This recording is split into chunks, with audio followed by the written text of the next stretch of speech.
So thank you. Thank you so much for joining today in the Anthology of Enlightenment. And today Rumi is our guest. Now that's also great. You know, that's so lovely. It's so lovely. So why is that so lovely? Well, the language that he speaks in is a language of the heart, you could say, but the light heart, the one heart, the one soul, the one light, yeah, the one spirit heart. And now, what am I talking about? See, that's not so easy to explain because it is a language. So you hear it or you don't. And this is great because it's like speaking in a different language.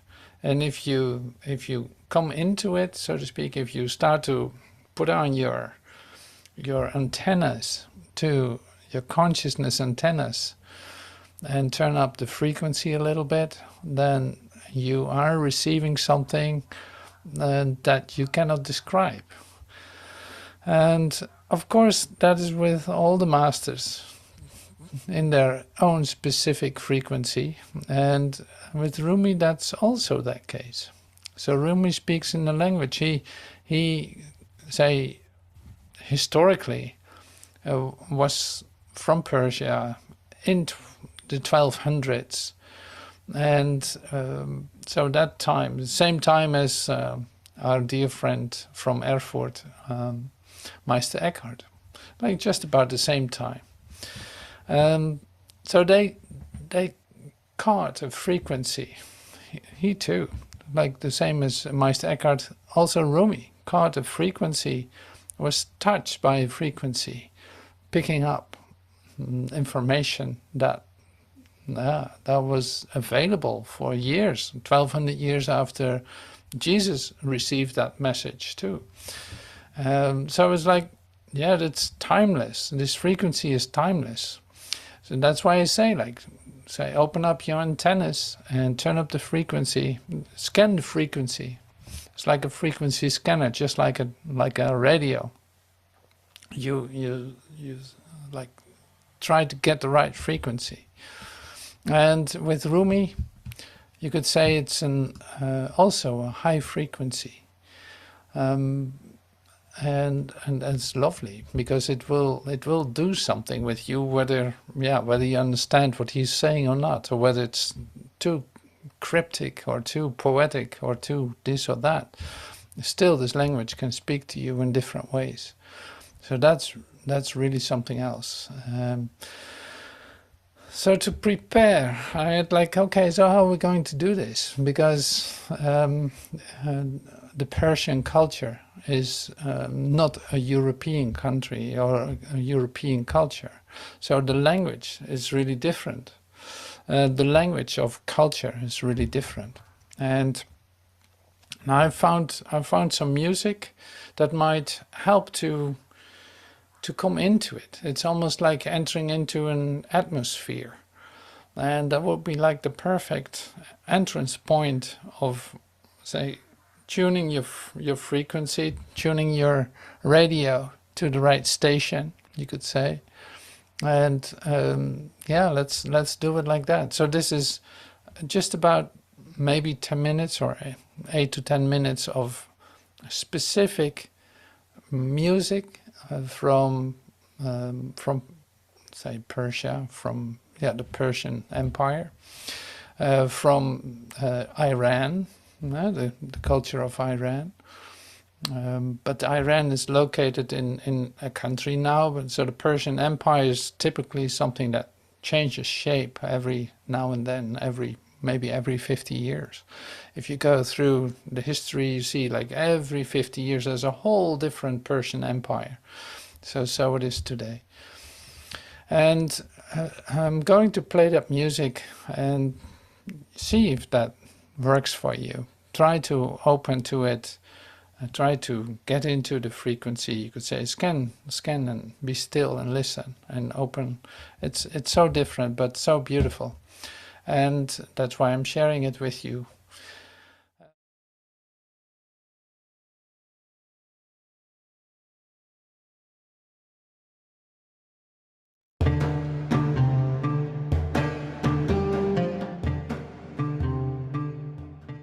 Lovers think they're looking for each other, but there's only one search.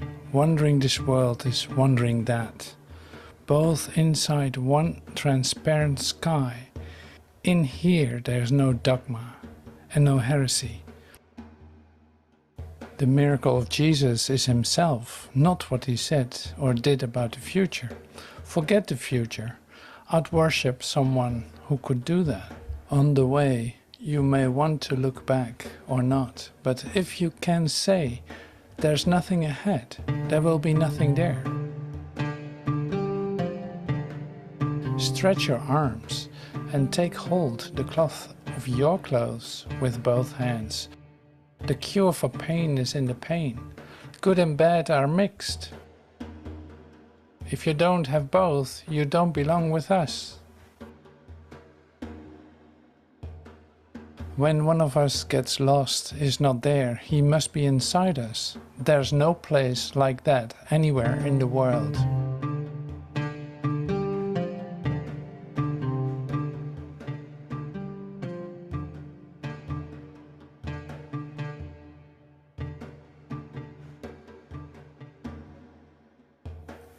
Les amoureux pensent qu'ils se cherchent, mais il n'y a qu'une seule recherche. Errer dans ce monde, c'est errer dans celui-là. Tous deux dans un même ciel transparent. Ici, il n'y a ni dogme, ni hérésie. Le miracle de Jésus, c'est lui-même, et non ce qu'il a dit ou fait concernant l'avenir. Oubliez le futur. J'adorerais quelqu'un qui pourrait faire ça.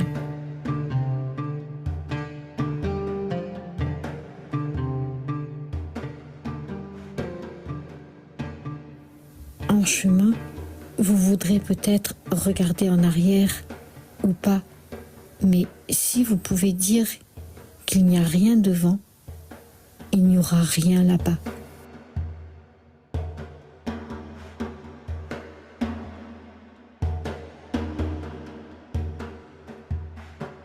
Étirez vos bras et saisissez le tissu de vos vêtements à deux mains. Le remède à la douleur est dans la douleur. Le bien et le mal se mélangent. Si vous n'avez pas les deux, vous n'avez pas votre place parmi nous. Quand l'un de nous se perd, n'est pas là, il doit être en nous. Il n'existe aucun endroit comme celui-là dans le monde.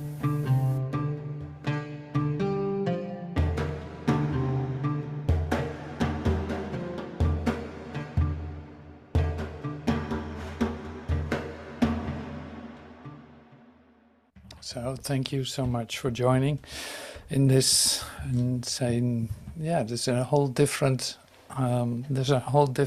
way of meditating, you could say. These songs that were sung by Mohammad Reza Sharayan, they say they go with the text of Rumi. He's actually reciting Rumi text. So, and it's great for me to discover that and to hear that. It's like one way or another it touches incredibly deep, and I love that. I love that it so communicates. So the interesting part, and it occurred when I listened to it, was, well, say Meister Eckhart, sure, in Germany people say think of course differently, and there's a whole different culture. Like there's not one say singing it dispassionate. The sermons of Meister Eckhart, for instance. So you see, it's like, here's an incredible cultural difference, you could say, a totally different way of self-expression, so incredibly, say, yeah, diverse. and so incredibly deep. That's really beautiful to see that. But it was actually funny to see that. Like if when you are no longer, you could say, when you are no longer tied to or identified with any place on this planet, you could say, any place here, like you feel that you're, and you experience it from yourself, that you're no longer a citizen of this earth, but go beyond that. And you can actually enjoy everything that has a real resonance to it, you know, that has a real depth to it in expression, or superficial too, of course. Like it doesn't necessarily need to be deep, but I see that when the heart is speaking, when it comes to the bottom of itself, the purity of, yeah, you could say like the bottom of the heart becomes transparent. The soul shines right through it. It's like, yeah, suddenly something totally different occurs in a deep recognition. Now, I think with this singing, you actually feel that occurrence. It's like suddenly the heart dissolves and there's a soul singing, like radiating light. And yeah, so it touches millions. You cannot, this is so incredibly, say, embedded in the Persian culture. It's unbelievable, this singing, specific singing. So now, yeah, Rumi. So he was there. He was in the 1200s. I'm going to read some history of him, just because it's interesting. It's like he's an enlightened master. The way that he expresses himself is, I think, more confused with human relationship than anything else. But that's all right. Like that's all right. It takes a moment to recognize what this is really about. At first, you think it has to do with, say, the relationships between man and wife or between lovers. You think that it has to do with that. When you dive in a little deeper, you discover, no, this is, say, the love of you for your creator. That's the only thing he's in fact talking about in all his love relationships. And if you get the language, then it becomes really, say, entertaining in a certain sense, like really great to hear it, and very funny too, and great anecdotes to give this to you. And so that we see some of that today, of course. Like we see some of that. I think I got 3 poems, and that's not enough. But yeah, there's more to discover, of course, always. This is just the tip of the iceberg, you could say, because there's so much. I don't know how many, say, poems he wrote, but at least there's a provision. There's a great provision of all of this. Now to dive into that and get into the language, that takes a moment, and to get familiar with the culture too, of course. And for me that is, of course, it's a very individual story, being married to a Persian woman. It goes a little bit faster. That makes a difference, of course. So that's why this is, to me, like having a relationship literally with the culture. Even though I'm not from here, I totally recognize that. But seeing the similarities and having the recognitions with the ones that I meet from the Persian Empire, having instantaneous recognitions that go beyond culture, time, space altogether, opens the way to completely enjoy this.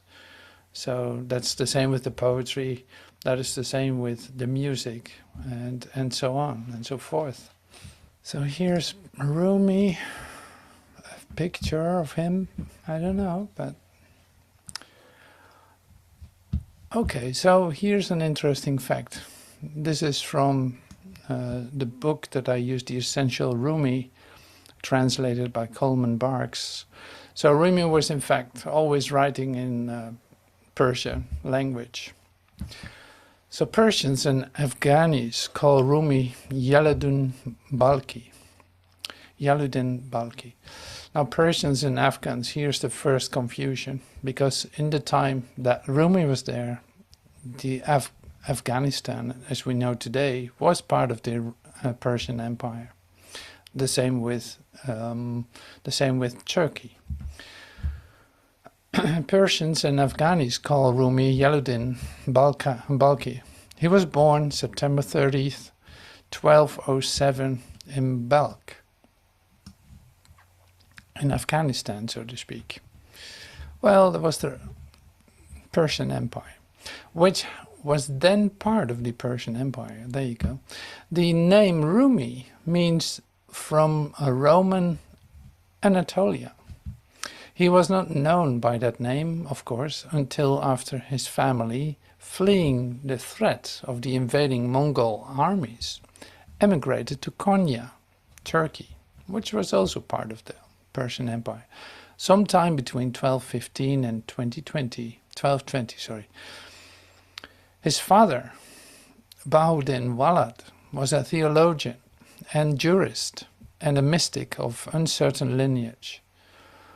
Bahauddin Walad's Marif, a collection of notes, diary-like remarks, sermons, and strange accounts of visionary experiences, has shocked most of the conventional scholars who have tried to understand them. He shows a startlingly sensual freedom in stating his union with God.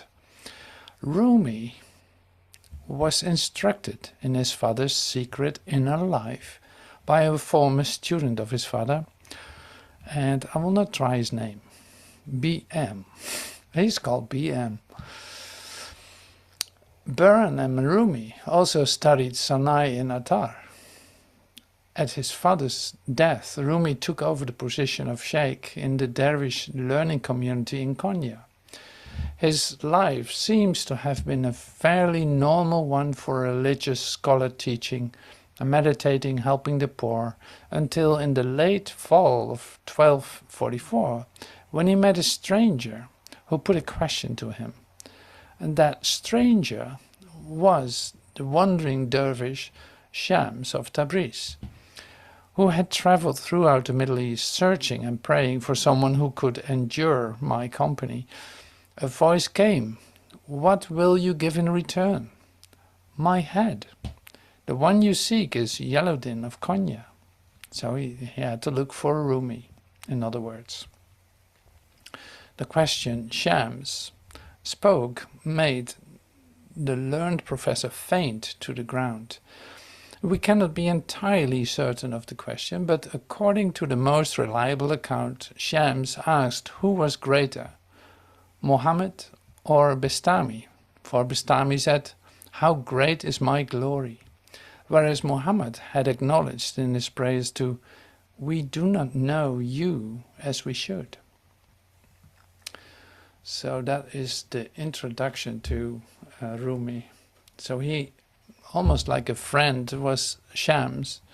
So Shams of Tabriz is one of the books that he wrote. In some kind of conversation with him almost, but of course in poetic language.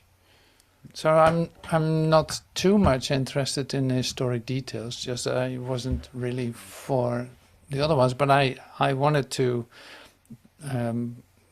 in fact place him in the Persian Empire. It's like, okay, that's where he comes from. He writes everything in Persian language. And this is translated in the book that I used. It was translated into English. And so the translation, I've difficulties trusting that always. I'm a bit suspicious with that, because I'm like, who's reading the original text and what is it translated into?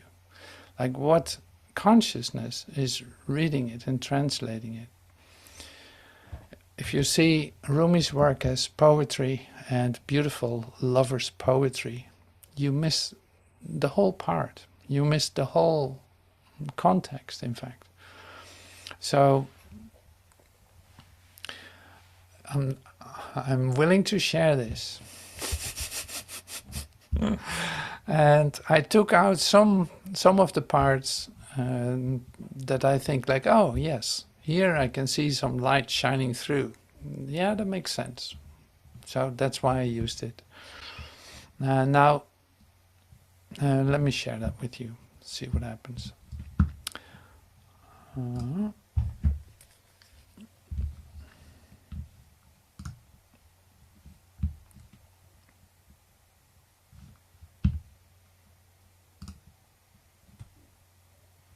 Okay. I do it a little different than normally because I was not able to download any of it. So let me see if that works. Say, I am you. I am dust particles in sunlight. I am the round sun. To the bits of dust I say, stay. To the sun, keep moving. I am the morning mist and the breathing of evening. I am wind in the top of a grove and surf on the cliff. Mast, rudder, helmsman and keel. I am also the coral reef they founder on. I am a tree with a trained parrot in its branches. Silence, thought and voice. The musical air coming through a flute, a spark of a stone, a flickering in metal. Both candle and the moth crazy around it. Rose and the nightingale lost in the fragrance. I'm all orders of being, the circling galaxy, the evolutionary intelligence, the lift and the falling away. What is and what isn't. You who know Jallaludin, you the one in all, say who I am. Say I am you. A deep silence revives the listening and the speaking of those two who meet on the river bank.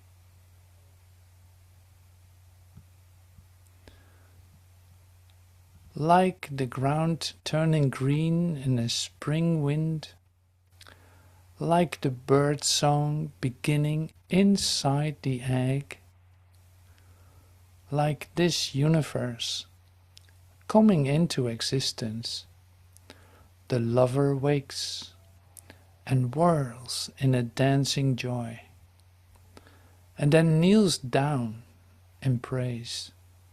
See, I really love this poem. So it's like the language is really like in poetic language, of course. It's like there's nature, there's the lovers, there's the sun, there's the elements, there's the universe. It's like all expressed with the ingredients of the visual, but using it only as a symbol for what it actually represents.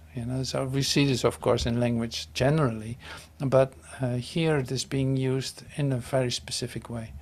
Now, I'm not going to talk about the form because there's no need to do that. But just it's great to get into the language here. I love that. Now there's more. So I also made a podcast, the night air. So that's immediately the night air. Great. What a lovely title. I want to read that. So I started reading that, and I think I recorded probably 10 minutes of it. And I want to share that with you just to listen to it, because you get really into the language. And also it's like, since you're tuned into the Rumi station, you might pick this up easily. The Essential Rumi, Chapter 3, Emptiness and Silence. The Night Air. The reed flute song. Listen to the story told by the reed of being separated. Since I was cut off from the reed bed, I have made this crying sound. Anyone apart from someone he loves understands what I say. Anyone pulled from a source longs to go back. At any gathering, I am there, mingling in the laughing and grieving. A friend to each, but few will hear the secrets hidden within the notes. No ears for that. Body flowing out of spirit, spirit up from body. No concealing that mixing. But it's not given us to see the soul. The reed flute is fire, not wind. Be that empty. Hear the love fire tangled in the reed notes as bewilderment melts into wine.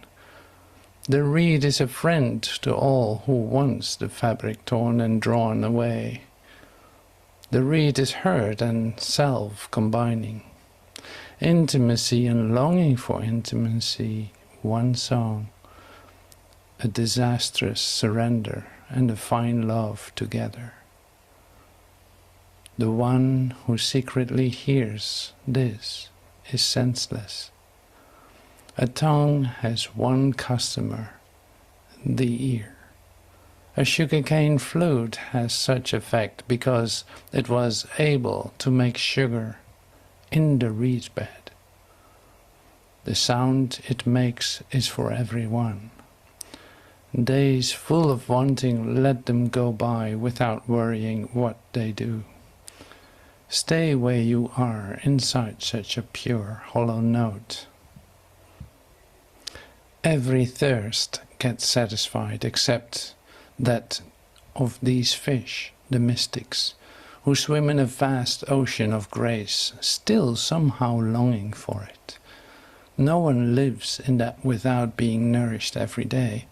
But if someone doesn't want to hear the song of the reed flute, it's best to cut the conversation short, say goodbye and leave. A thirsty fish.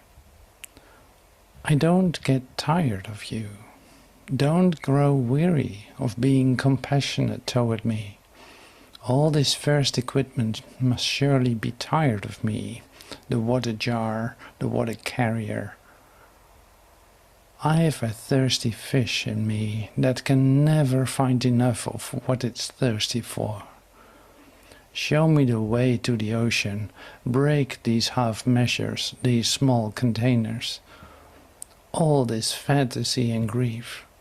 Let my house be drowned in the wave that rose last night out of the courtyard, hidden in the center of my chest. Joseph fell like the moon into my well.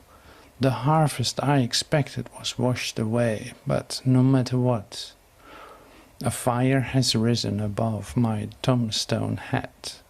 I don't want learning or dignity or respectability. I want this music and this dawn and the warmth of your cheek against mine. The grief armies assemble, but I'm not going with them. This is how it always is when I finish a poem.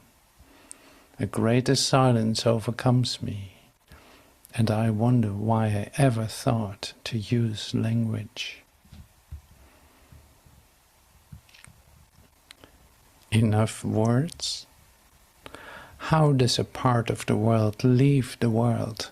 How can wetness leave water?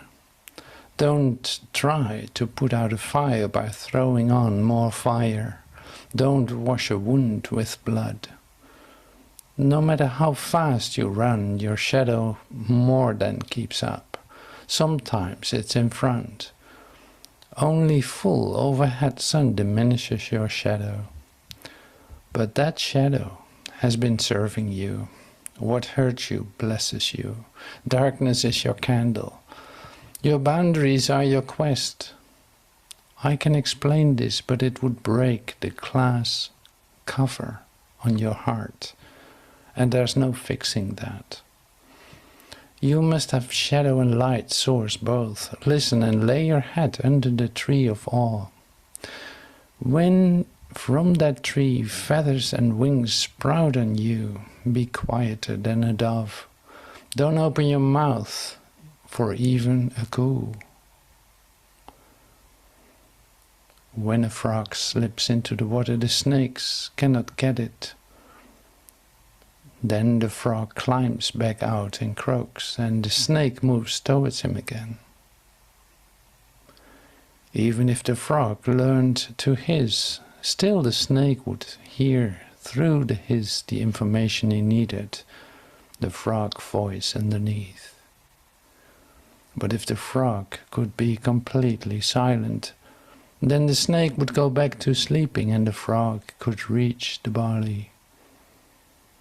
The soul lives there in the silent breath.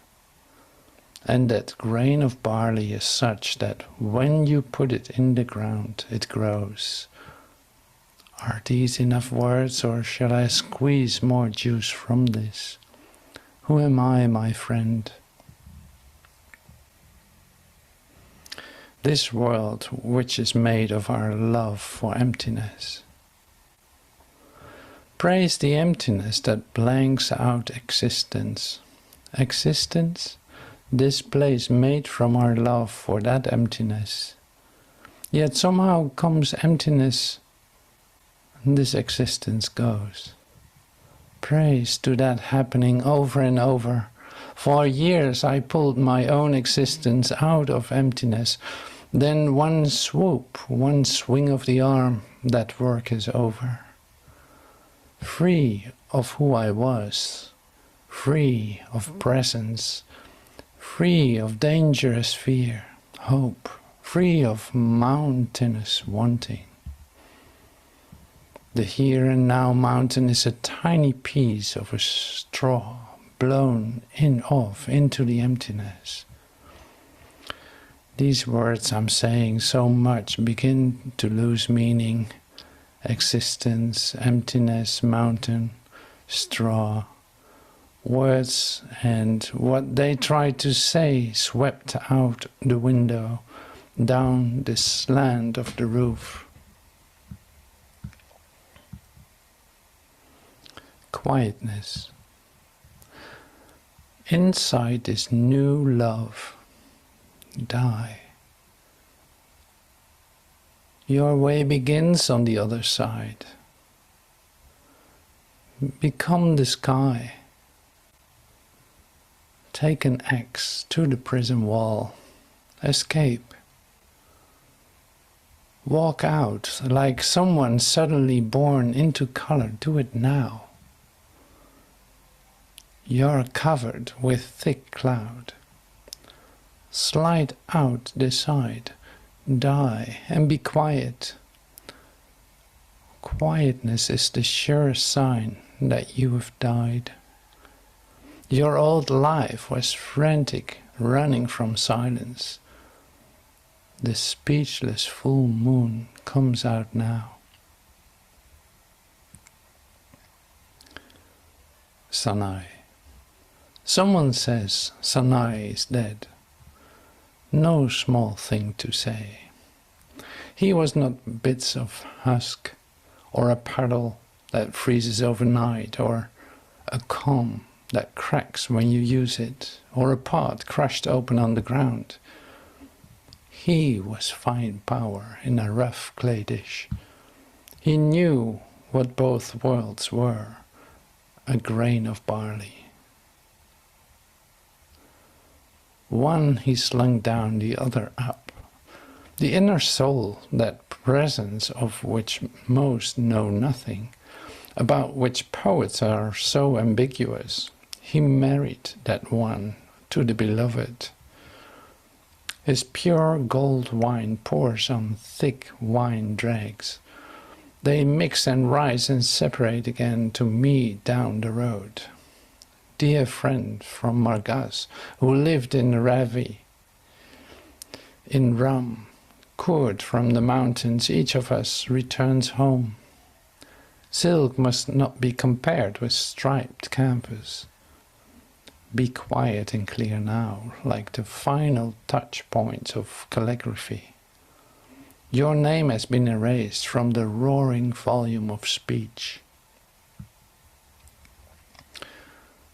A just finishing candle. A candle is made to become entirely flame. In that annihilating moment it has no shadow. It is nothing but a tongue of light, describing a refuge. Look at this just finished candle stub, at someone who is finally safe from virtue and vice, the pride and the shame we claim from those. All right, so continuing with the next step, and that is the inspiration for a poem. So I came up with a poem, and I was really looking at what kind of music needs to go behind that. So that's where it started with.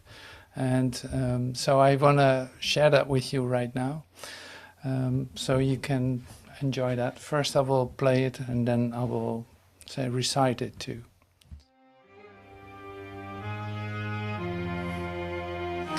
Son of the soul,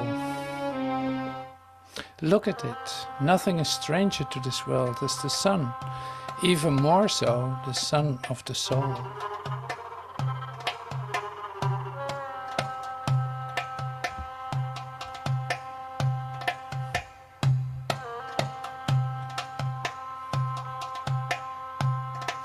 The son of the soul has no yesterday, it has no tomorrow, it has no without, and it has no within. It originates the word.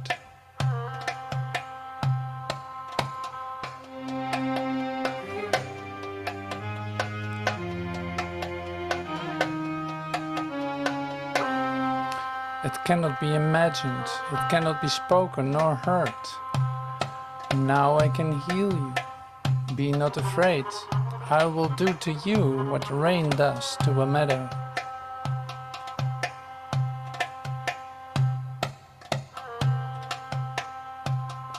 When the love center in your chest becomes the grave for such secret, then what you want will quickly become yours.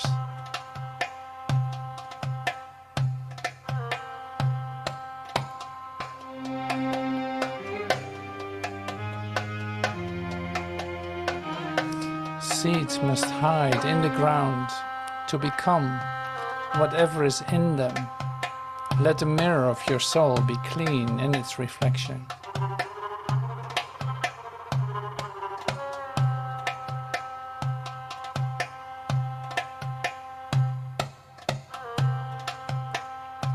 Inside this new love, die. Your way begins on the other side. Become the sky. Dissolve the ignorant clouds. Let shine brightly the sun of the soul.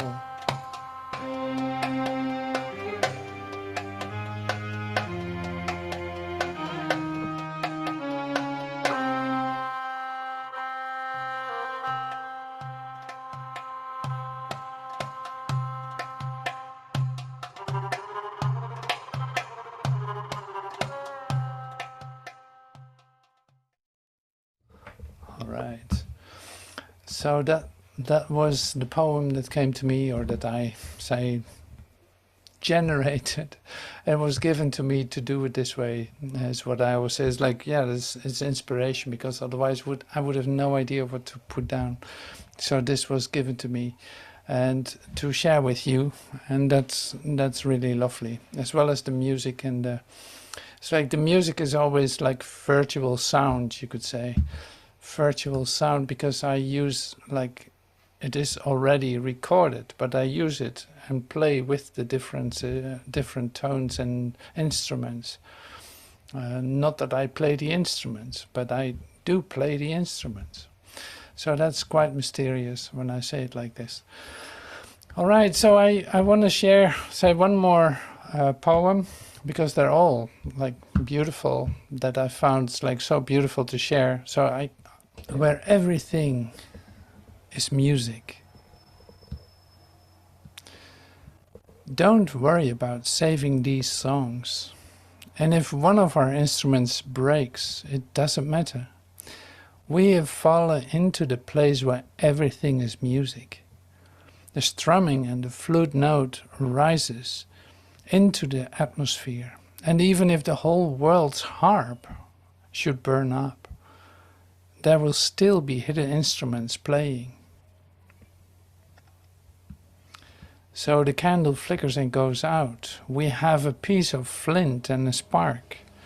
This singing art is sea foam. The graceful movements come from a pearl, somewhere on the ocean floor. Poems reach up like spindrift, and the edge of driftwood along the beach wanting. They derive from a slow and powerful root that we can't see. Stop the words now. Open the window in the center of your chest and let the spirits fly in and out.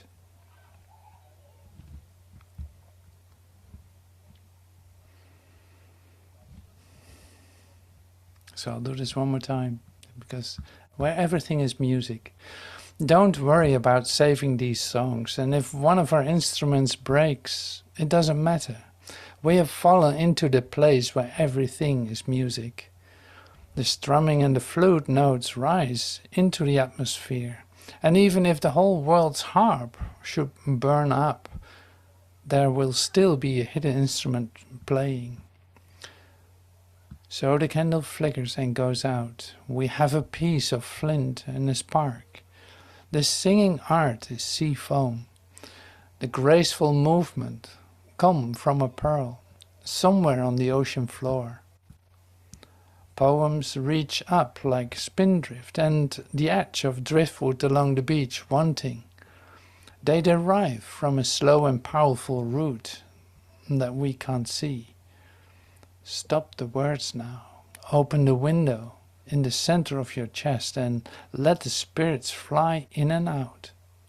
All right, so this was a brief introduction into the work of Rumi, and yeah, I love to share that. It's so great. So I hope you enjoyed that too, and yeah, I'll play some more music, but thank you so much for for your presence here. Thank you for everything, and I hope to see you next Wednesday with Hafiz, or maybe I'll see you on Sunday with the book of Joel. The world is new. It certainly is today, absolutely. So thank you for that. See you soon. Bye for now.